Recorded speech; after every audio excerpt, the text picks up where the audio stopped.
Hello, how are you? Welcome back to the next video.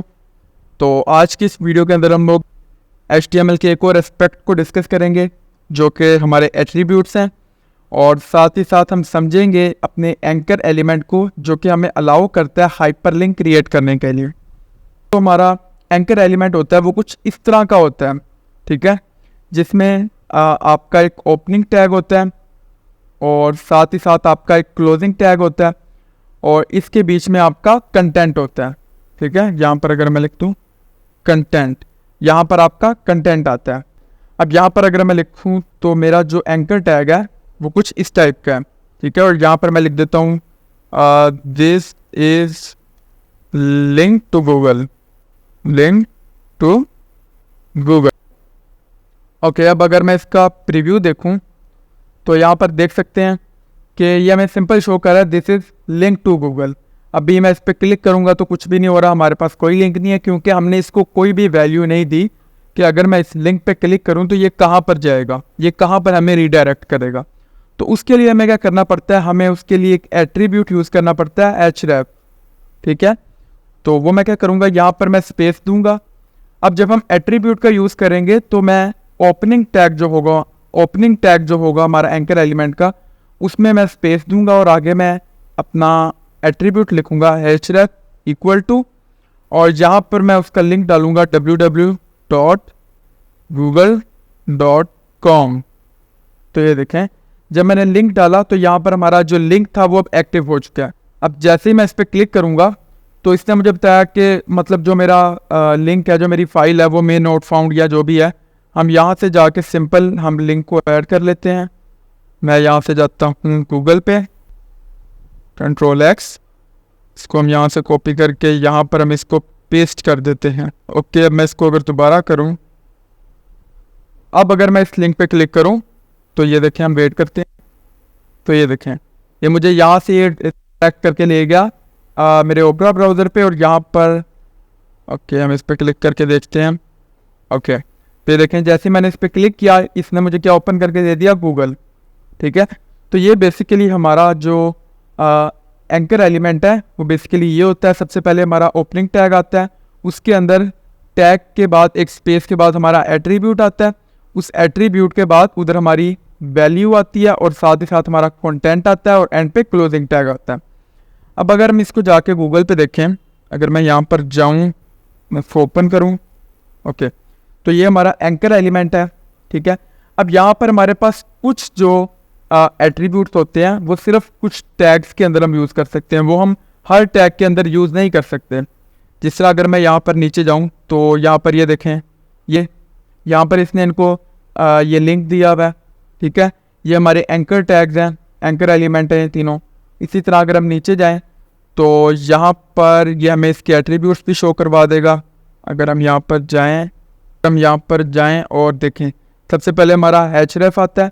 ये क्या करता है, the URL that the hyperlink points to, मतलब जिस URL पे हम जाना चाहते हैं जिसको हाइपरलिंक पॉइंट करेगा, इसके अंदर हम वो वाली वैल्यू एंटर करते हैं। Link are not restricted to HTTP based URLs, they can use any URL scheme supported by browser, ठीक है। तो इसी तरह अगर हम नीचे जाएँ तो यहाँ पर हमारे पास बहुत सारे एट्रीब्यूट्स आ जाते हैं। अगर हम और नीचे जाएँ तो यहाँ पर आप देख सकते हैं। इसी तरह हमारे पास कुछ और जो एट्रीब्यूट्स आते हैं उनके थ्रू हम क्या कर सकते हैं, हम इनको मतलब मुख्तलिफ हम, उसके बाद हमारे पास जो और एट्रीब्यूट्स आते हैं उसके थ्रू हम इसको ड्रैग भी कर सकते हैं। वो हम सारे देख लेते हैं। जिस तरह मैं इधर जाऊं और इसको मैं अगर बैक कर देता हूं, ओके, अब यहाँ पर हम एक और एट्रीब्यूट ऐड करते हैं जिसको हम यहाँ पर वैल्यू देते हैं। अब आप एक टैग के अंदर आप बहुत सारे एट्रीब्यूट्स का यूज़ कर सकते हैं। जिस तरह मैं इसको यहाँ पे करता हूँ, draggable is equal to true, okay. अब अगर मैं इसका प्रीव्यू चेक करूँ तो ये करने से क्या होगा, जब मैं अपने लिंक पे क्लिक करके इसको ड्रैग करूँगा तो ये देखें, मैं इसको ड्रैग कर सकता हूँ। जैसे ही मैं इसको फॉल्स कर दूँगा या मैं ये नहीं लिखूँगा तो क्या होगा वो भी हम देख लेते हैं। तो ये देखें, हमारा जो लिंक है वो अब ड्रैग नहीं हो पा रहा। अगर हम इसको ड्रैग करने की कोशिश कर रहे हैं तो ये नहीं हो रहा। तो ये था हमारा एंकर टैग, और साथ ही साथ हमने एट्रीब्यूट्स को देखा। अगर आप HTML से रिलेटेड या अपने एंकर टैग से रिलेटेड कोई भी एट्रीब्यूट आप देखना चाहते हैं, तो जिस तरह पहले भी मैंने आपको एक वेबसाइट का बताया था W3 स्कूल, उसी तरह हमारे पास एक और वेबसाइट है MDN वेब डॉक्स। इसके अंदर आप लोग एट्रीब्यूट्स देख सकते हैं इसके। जिस तरह हमारे पास अगर हम किसी और HTML एलिमेंट का देखना चाहते हैं, मैं इधर BR पे क्लिक करता हूँ, तो इधर मैं एट्रीब्यूट पे क्लिक करता हूँ तो ये मुझे एट्रीब्यूट्स पे ले जाएगा। ठीक है, इस तरह हम किसी भी अपने HTML एलिमेंट का एट्रीब्यूट्स को उसको हम देख सकते हैं कि इसके कौन से स्पेसिफिक एट्रीब्यूट्स हैं और कौन से ग्लोबल एट्रीब्यूट्स हैं। ग्लोबल एट्रीब्यूट्स जो हम मुख्तलिफ HTML एलिमेंट्स के अंदर यूज़ कर सकते हैं, जो कुछ स्पेसिफिक एट्रीब्यूट्स होते हैं उसको हम सिर्फ इसी एलिमेंट के अंदर यूज़ कर सकते हैं। तो अब हम इसकी थोड़ी सी प्रैक्टिस कर लेते हैं। हम जाते हैं वापस से इधर और इसको मैं कर लेता हूँ कि ख़त्म। अब हमारा जो गोल है, हमने एक हेडिंग क्रिएट करनी है और उसके बाद नीचे हमने एक ऑर्डर लिस्ट क्रिएट करनी है जिसके अंदर हमने अपनी 5 फेवरेट वेबसाइट्स एंटर करनी है। तो ये एक छोटा सा गोल है। वीडियो को पॉज करें और इसको कंप्लीट करने की कोशिश करें। ओके, तो उम्मीद करता हूँ कि आपने इसको कंप्लीट कर लिया होगा। अगर नहीं कंप्लीट किया तो कोई इशू नहीं, हम देख लेते हैं अभी। इसके लिए हम सिंपल इधर जाएंगे और इधर जाके फर्स्ट ऑफ ऑल मैं एक H1 क्रिएट करूँगा जिसके अंदर मैं लिखूँगा, अगर हम यहाँ से देखें, माई टॉप 5 फेवरेट वेबसाइट। तो इसके अंदर हम यहाँ पर लिखते हैं माई टॉप 5 फेवरेट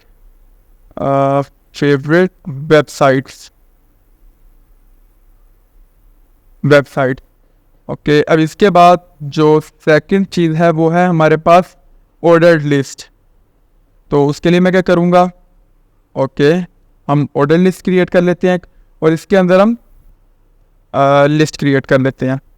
ओके, अब हमें यहाँ पर चाहिए 5, तो मैं इसको कॉपी कर लेता हूँ और इसको मैं यहाँ पर 5 टाइम्स पेस्ट कर लेता हूँ।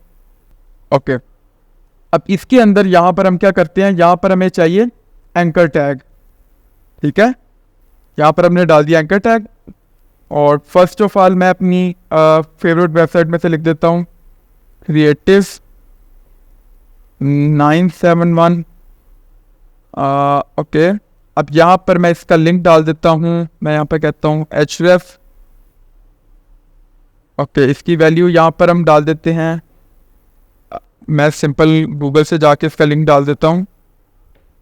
हम यहाँ पर जाते हैं और यहाँ पर मैं लिखता हूँ क्रिएटिव 971।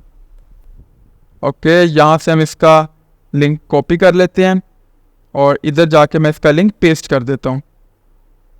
ओके, अब मैं इसको कॉपी कर लेता हूँ, कॉपी, और इसको मैं 5 टाइम इधर पेस्ट कर देता हूँ। और मैं जो चेंजेस हैं मैं सिंपल इनके अंदर चेंजेस कर दूंगा।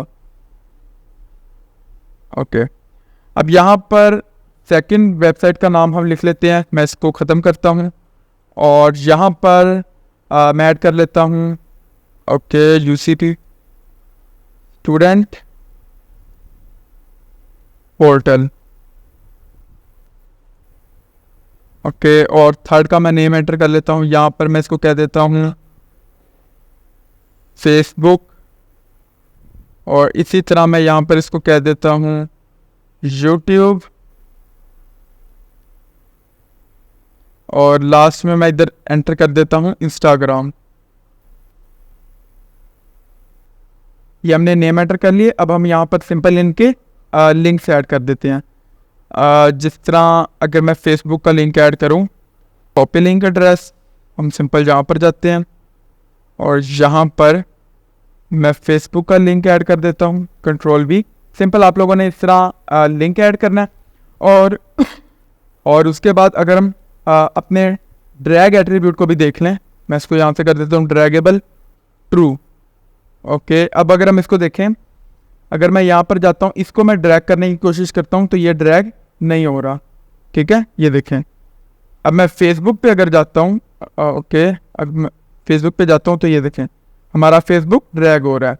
ठीक है, तो ये सिंपल इस तरह एट्रीब्यूट्स होते हैं। आपको अपने हिसाब से चाहिए होता है कि आप अपनी वेबसाइट में कौन से एट्रीब्यूट्स यूज़ करना चाहते हैं या नहीं चाहते, कौन सी चीज़ आप अपनी वेबसाइट पे शो करवाना चाहते हैं, तो उस हिसाब से आप एट्रीब्यूट्स को यूज़ कर सकते हैं। अब अगर मैं यहाँ पर फेसबुक पे क्लिक करूँ, ओके, यहाँ पर मैं फेसबुक पे क्लिक करता हूँ और हम देख लेते हैं, तो ये देखें इसने मुझे रीडायरेक्ट करवा दिया फेसबुक पे। तो ये थी हमारी आज की वीडियो, जिसके अंदर हम लोगों ने डिस्कस किया एंकर एलिमेंट को और साथ ही साथ हमने देखा एट्रीब्यूट्स को। तो मिलते हैं नेक्स्ट वीडियो में, तब तक के लिए गुड बाय।